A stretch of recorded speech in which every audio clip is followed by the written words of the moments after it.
All right, y'all. Hello, everyone. We are back again for another episode of the Untitled Chapter podcast.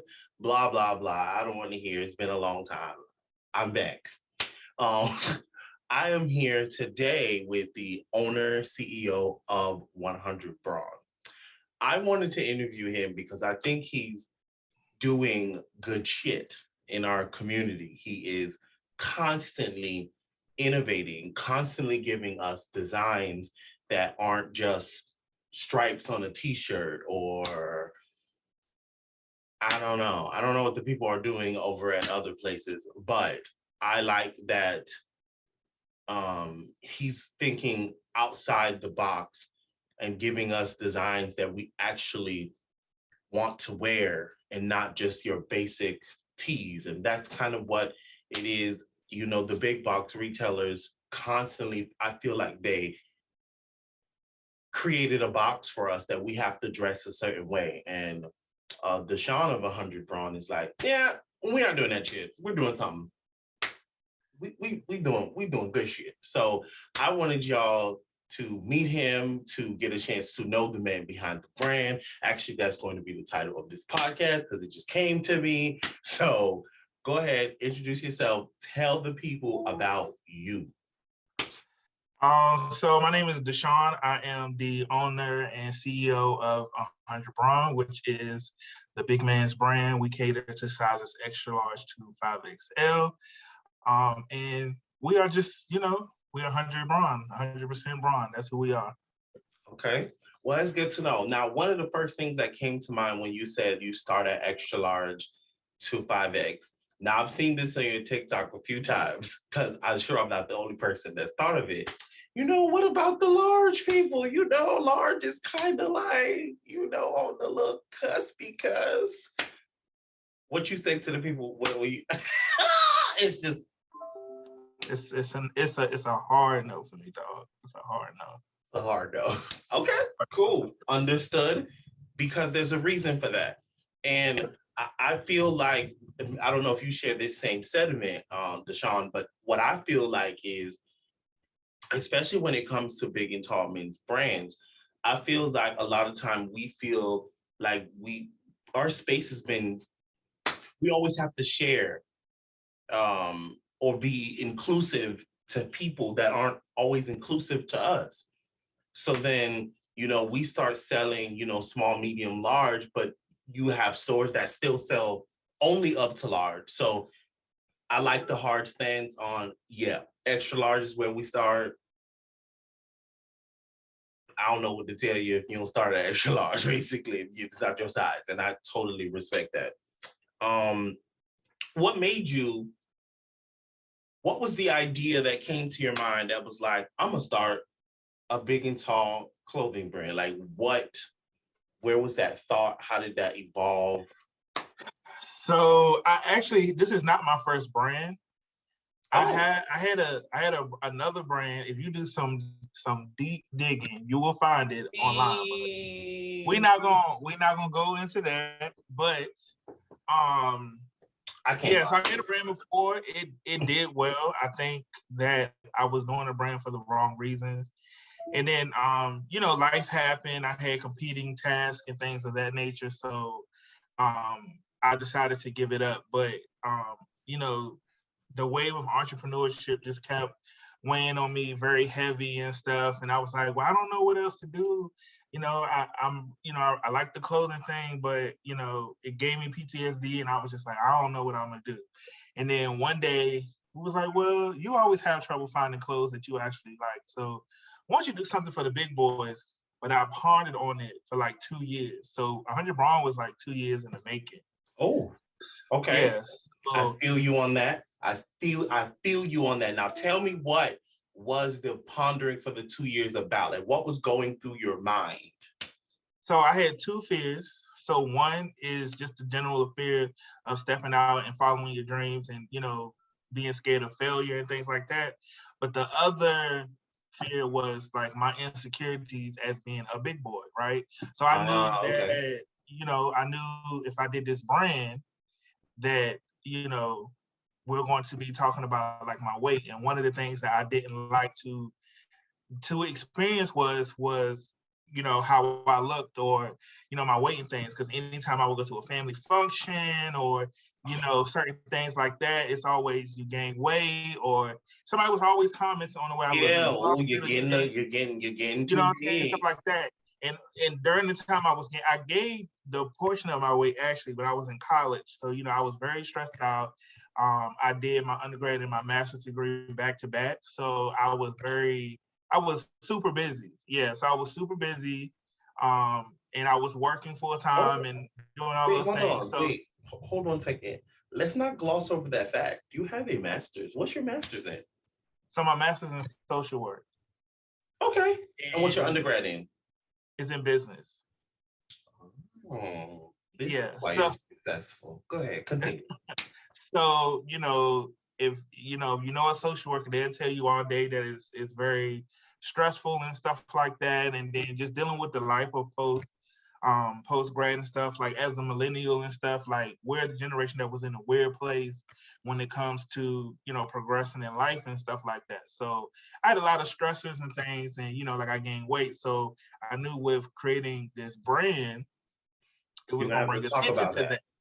I was gonna have to talk about that. So I sat on it for a very long time, but I kept thinking about it. And then my mentor, we actually had brands at the same time in college, and she did the same thing. She stopped her original brand and she did another brand. So I approached her again. I said, hey, I'm thinking about getting in the game again, but this time I'm thinking about doing it for big dude. She said, oh, say less. You gotta do that.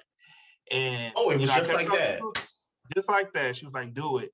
And I was like, I don't know. The fear kept going on. And then one day I called her, I said, yo, I'm serious. Like, I'm gonna stop wasting your time. Like, can you mentor me? And she was like, oh, say less. We about to do this. And here we are. So how long has the brand been from like, hey y'all, I just launched a brand until today? How long has that been? Um, a year and 6 months. A year and 5 months. Last June. You've been like, obviously the thought has been in your mind for 2 years. So the brand has been in inception for 3.5 years, but the public knew about it a year and a half. Mm-hmm. I mean, I feel like for your brand to take off the way that it did, there has to be a lot of intentionality. There has to be constant, like your consistent game has to be on 10,000 for your brand to be where it is today. What does your daily work schedule look like? Because I mean, I don't feel like nobody posts as much as you do. So what do you do? Like, what's your thing to get So that done? I guess you might be shocked if I tell you this now, but I still work full time, right? So yes, I work 10-hour days, right? I have Mondays off, but today I just happened to take off today just for a mental health day. And my Black Friday was last night. So I knew that, I was gonna have to do some like little ins and outs for that. But I still work full time. I do work from home, so that helps out tremendously. But I'm very He wants all the bags of money.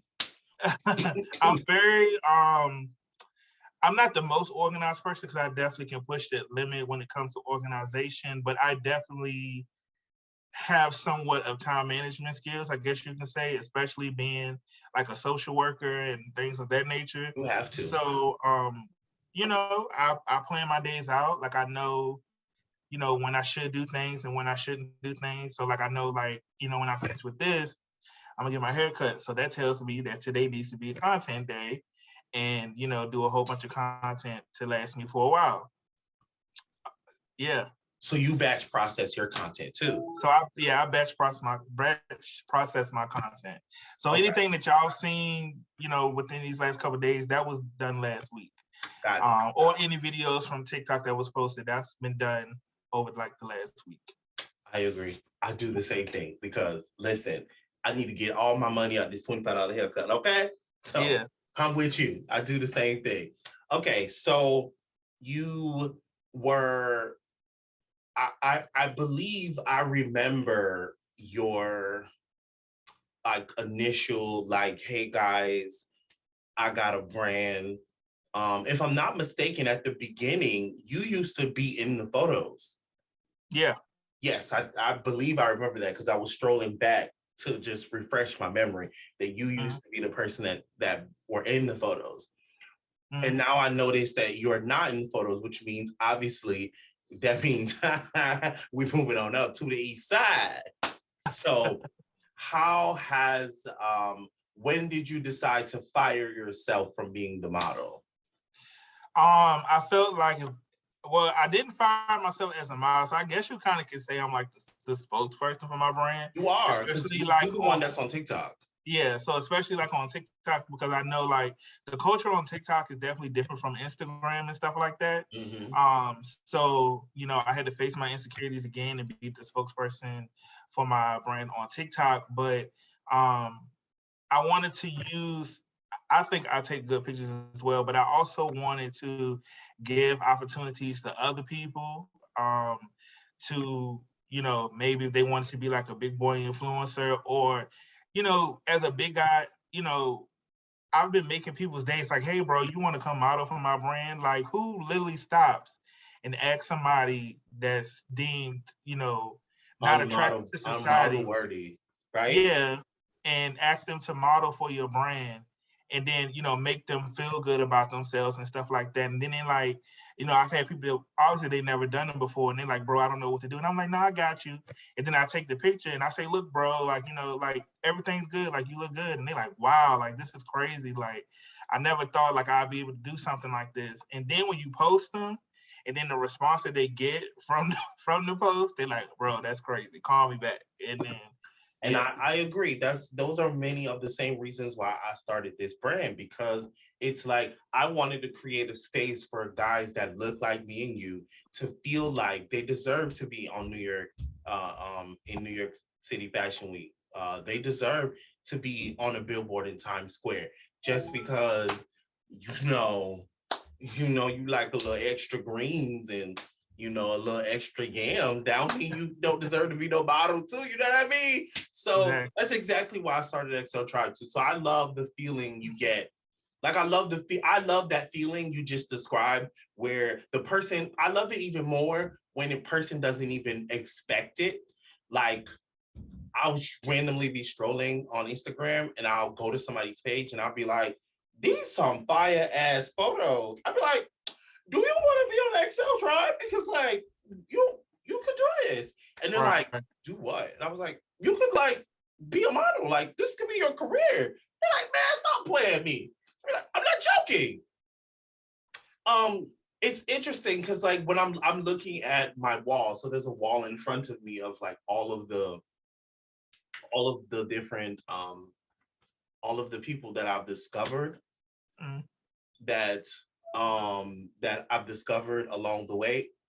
I'm okay in the middle that I've discovered um throughout the time that I've been shooting and looking at these people. Like a lot of them did not start out like thinking that this could be a career for them, and now this is a career for them. So I guess I'm thinking like that feeling is so constantly ingrained in my brain that I remember, like that's how I want people to feel every single time I take their photo. I want them to be like, oh shit, who that?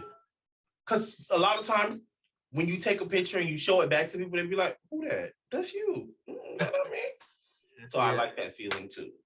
Mm-hmm. All right. So I have a question. I'm gonna see if I can show it to you. So this is one of your earlier designs. Not too early, but a little. What was the inspiration behind this? I don't know if you can see it because it can't focus. Yeah, I see it. I know what it is. Okay. What was your What was inspiration behind that creation for the sweater? Because that was the last fall, right? Or that was this fall? that was last fall. So That's actually my best selling item. Shut up. That hoodie. I want to move on to new and better things, but I cannot. I think it just started to die down just now, but I feel like even if I re-put it out, like I just feel like because it's fall again. Yeah, because it's fall again. But that's my best selling hoodie ever.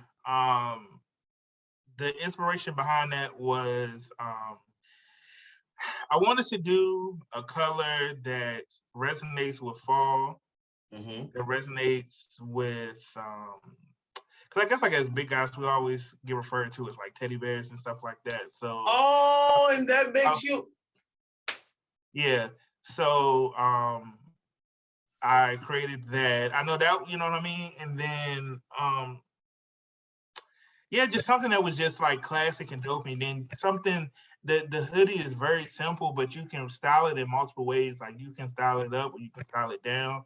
So it's that was my direction behind it. And then even how I shot the picture, like, you know, like a brown skin, the hoodie, you know. You did it on a brown background. The background, and then even the jacket that I wore off the shoulder is like a Sherpa. So it just adds on to the to the teddy bear effect type thing. So yeah. I caught the vision once you said that. It's okay. Okay. So let me ask you a question, because I know as a photographer myself, one of the things that is quite intriguing is sometimes how many times you have to take a photo to get the photo. Right. Because like when I'm shooting, the thing that people always be like, oh, I just want like a few photos. I'm like, that's not how this works. Right. Sometimes you got to take 200 photos to get one good photo.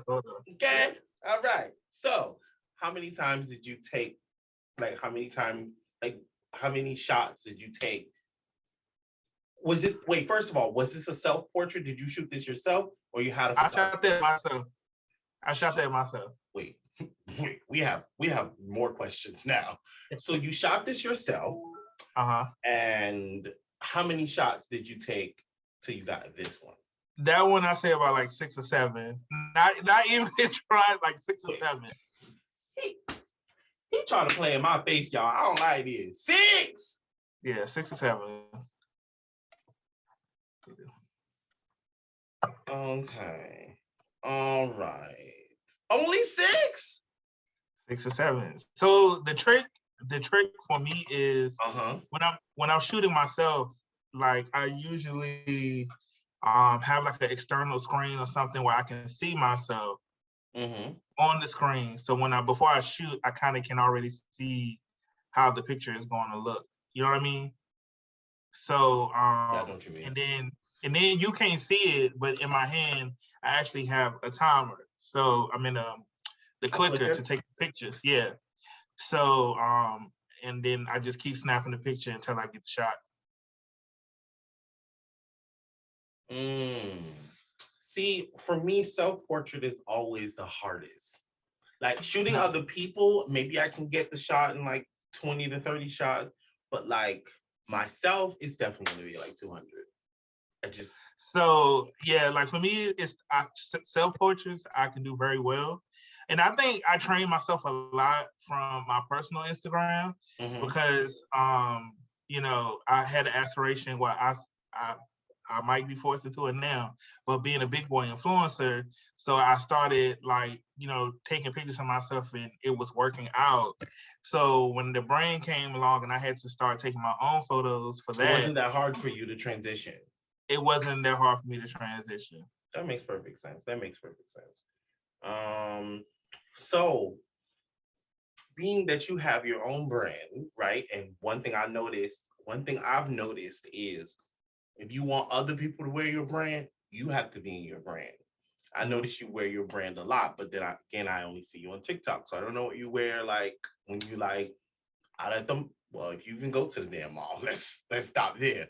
But like when you're out and about, like, do you shop? Do you wear other brands or you only wear your own brand? I still wear other brands and stuff like that, but usually at this most of the stuff that I've put out, for the most part, I usually wear myself. You know what I mean? So like my cardigan set, like I'm going to a Friendsgiving tomorrow, so I'll probably wear that. Okay. Or I actually might keep this on and then just pair it with like a peacoat and some chinos or something like that. But yeah, I wear my own stuff for the most part. And yeah, I do a combination of other brands and Okay. Yeah. Okay. You know what I'm trying to do in 2022? I want to be more intentional about how I present myself when I go out. I feel like I want to be a little bit more self-promoting of my own brand.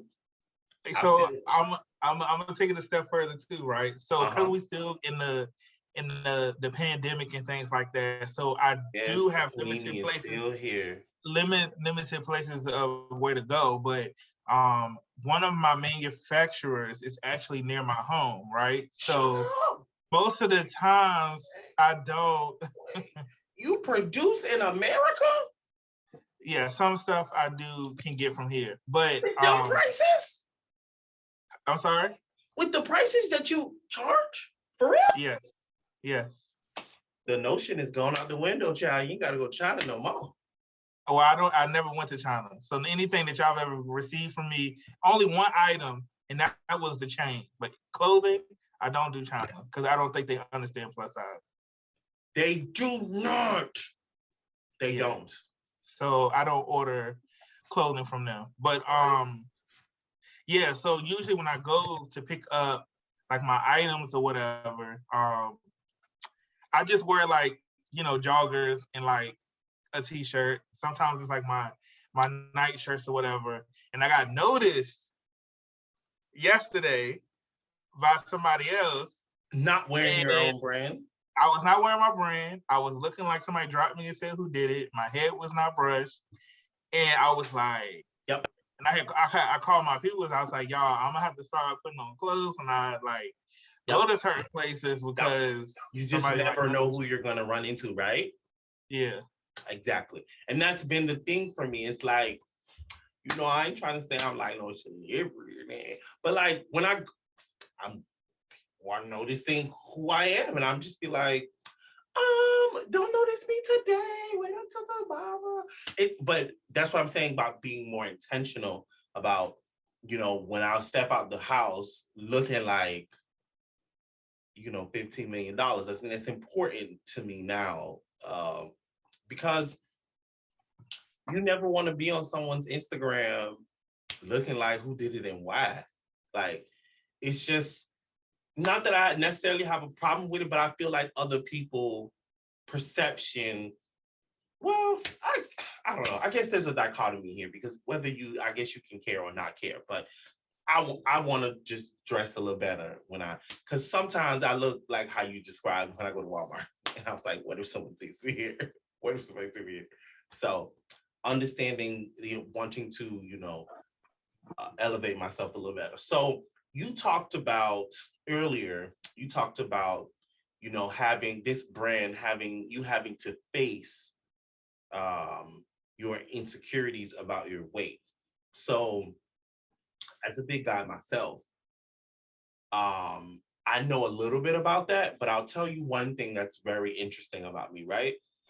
I know a lot of big guys that I interview, a lot of big guys that are my friends that I talk to. A lot of them have been, they were always big. They were a big child and now they're a big adult, right? So there's a very different flow that happens when you are a big child growing into a big adult, because more than likely there's some sort of like teasing of your weight. Now, for me, the interesting thing is that there's one area that I cannot relate in because I was not a big child. Like, I got fat when I started my first job at KFC. Don't judge me. So, so that was different for me, like getting big. So, were you always big? So, is that something you've always had to deal with? So I think I got husky probably like maybe like the fifth grade. You know Mm-hmm. what I mean? I really, and then even in middle school, I guess some people like I was husky, but I didn't get. It wasn't like I didn't get really picked on. What the transition that really happened, right? Even before college, I moved from where I was from, right? So I'm from a southern town, so um, I wasn't big, but I wasn't skinny. But it wasn't like I didn't really get all of the jokes like that. But Mm-hmm. I moved to the suburbs, and I moved in an area where like Abercrombie was the thing, or like Hollister was, you know what I'm saying? And at that time, I was like an extra large. I I'm could still, catching you what know you what I putting mean? down.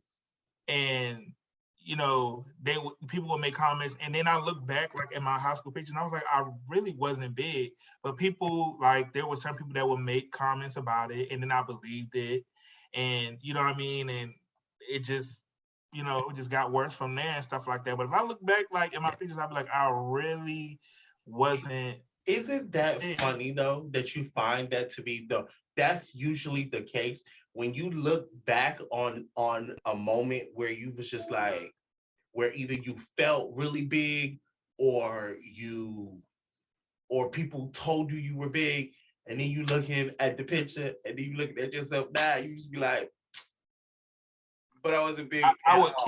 kill, you know what I mean? Like I would die to be that size, and it's just like it's really just crazy like how you have to protect like your mind and your peace at all costs, because people they like I mean it was some truth to it, like I was a size extra large whatever, but how they exaggerated it, how they like made me feel, and you know what I mean, like it turned me into the bigger monster that I thought I was then, but I really wasn't.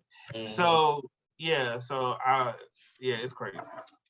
Listen, so you're here. How do you still have those now? Like when you navigate in the world, or do you just like, this is me, this is who I am, I just don't give a fuck? Like, So I'm about 70-30, right? I okay. lied to you. I would be lying to you if I wasn't.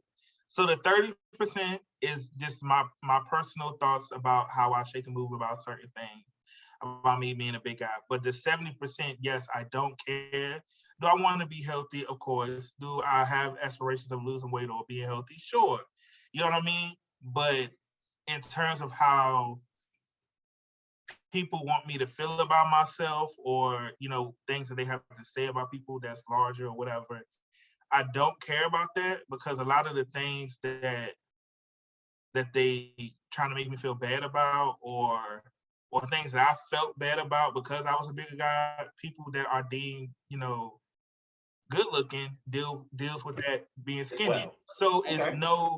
it's no need for me to feel no type of way about it.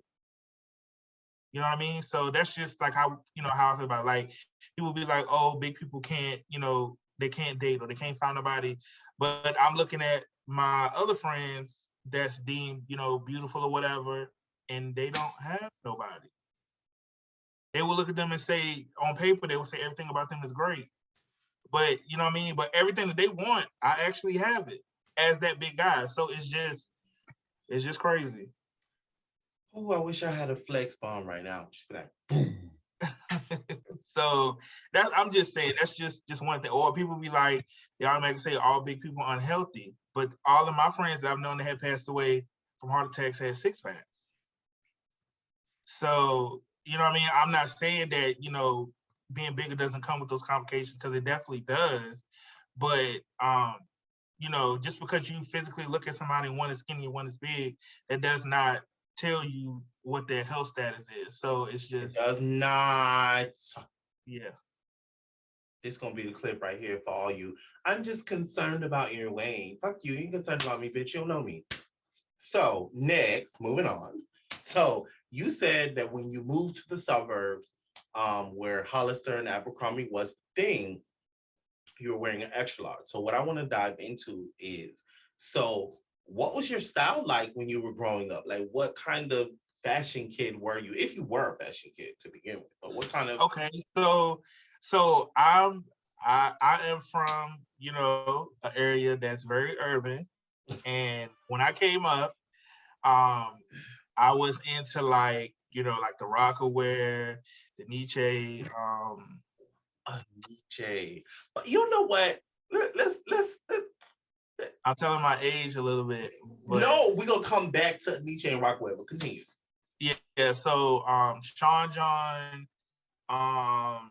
what else was I wearing when I was like a kid, or growing up? Yeah, so pretty much all of those popular brands that was going on back then, like, you know, the G Unit and stuff. So pretty much that's what I Oh looked like. God. Wait, And I forgot you had a clothing line. yeah, so you know, pretty much during that whole like rap era and everything like that, that's what I wore when I was growing up. And when I made that transition to move to the suburbs, that was around 2006, and it was my freshman year. So around that time, Soulja Boy was hot. So that's when I had like the oversized polo, the striped polo with the baggy jeans and the see-through Air Force Ones and stuff. And I felt like I walked like into like, it was like a culture shock for me because it was totally different. So I came from a place where everybody looked like a rap group. And then I walked into a set of Bring It On. So I'm serious. That's like literally what it was. I'm having a visual of Bring It On right now. I understand. Everyone shops at Hollister and everyone shops at the Gap, and I get it. So you were just very much odd man out because everything that you mentioned, uh, G Unit, Rockaware, Nietzsche, none of those were like what people were wearing. If you know, they weren't wearing that in the Bring It On movies, you know, 1, 2, or 3. That's interesting. So my style has evolved as from a child, but I still wear the same things I used to wear as a child. Is very my style is very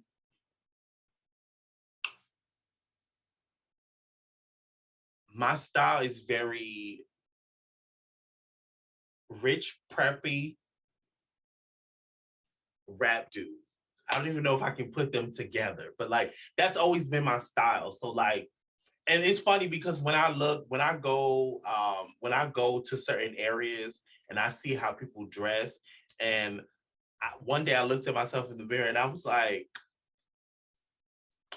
I look like my dad owns a boat because that's how I dress. I wear very much boat shoes, short shorts, and a t-shirt. Like that's my thing. So now I'm trying to evolve my style as an adult. I'm trying to evolve my style and get into some like layering my pieces, being a little more like I want to be a little more runway-ish with my fashion now. So it's interesting now that I have a brand where I feel like people are looking at me. It's now that I'm evolving my style because if you see me out, that's what I look like. I have t-shirts, short shorts, and boat shoes. It's my favorite kind of shoes. I love boat shoes. If I had to describe my style today, it's a perfect mixture of my childhood and how I'm developing as an adult. So I would like to call my style urban classic. So that's how I will describe. He said urban classic. I feel like it got. Yeah. So he went to so an HBCU, but he got to wear a collar though. That's what he's trying to say. Pretty much. So yeah. So I wore like a vest, you know what I mean, and some chinos, like a knit vest and some chinos, and then I'll even put your on cardigan that you just made, the cardigan set. That's very. That's joggers. Joggers is the urban, and then the cardigan. You know what I mean? Yeah, so I like it. Yeah. That was intentional, I'm guessing, to mix those two styles together. Come Absolutely. on, see, that's what I'm talking about. Elevate the big guy. I like that. I like that a lot. All right. So as we wrap this interview on up, one of the things I want to know is leaving people. I want to leave people just a little bit better than I found them before they started this interview. So tell us, what are some of your like daily mantras? Because I feel like one thing I'm learning from interviewing people is successful people always do. There's always things that they all do that kind of line up together, that help you understand the steps to success. They all look alike. I mean, you do different things, but there's always one or two things that they all do that you're like, okay, this is the, as they say, success leaves clues.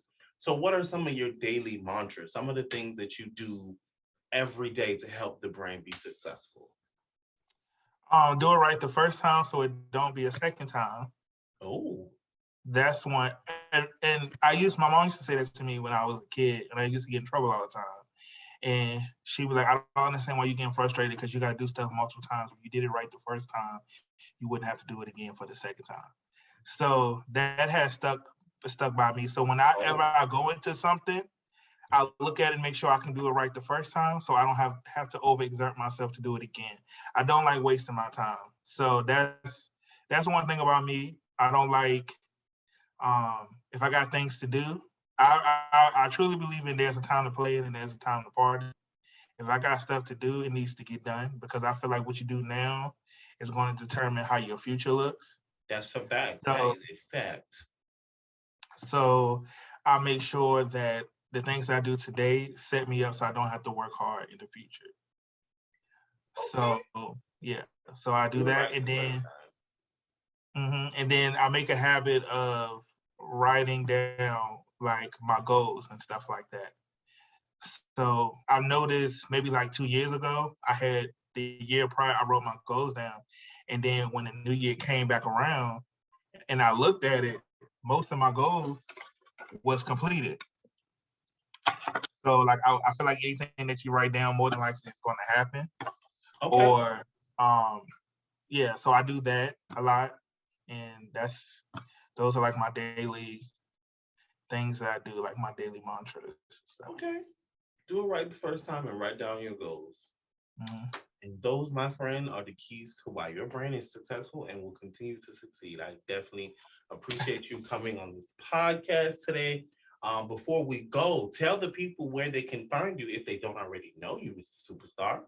I ain't a superstar yet. I don't, I mean, from them numbers on TikTok, it's kind of looking like it, but I'm gonna let you have that. So you can find me on all social media, my brand on all platforms at 100 Brawn.